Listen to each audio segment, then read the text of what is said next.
ভাৰতত বিধান পৰিষদ থকা ৰাজ্য কেইখনৰ নাম আমি আজি জানিম। তো ইয়াৰ কাৰণে ট্ৰিকটো হৈছে आम यूपी में बिकते हैं। आम मीन्स आंध्र प्रदेश এইটো मीन्स महाराष्ट्र। तो आम मीन्स आंध्र प्रदेश, मीन्स महाराष्ट्र। दुटा হৈ গ'ল UP means all of you know Uttar Pradesh. मी এইটো বুজিবৰ কাৰণে দিছে बिकते हैं। बी मीन्स बिहार, क मीन्स कर्नाटक, टे मीन्स तेलेंगाना।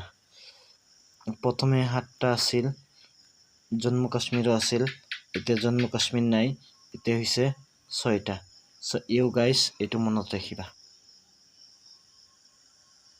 Thank U.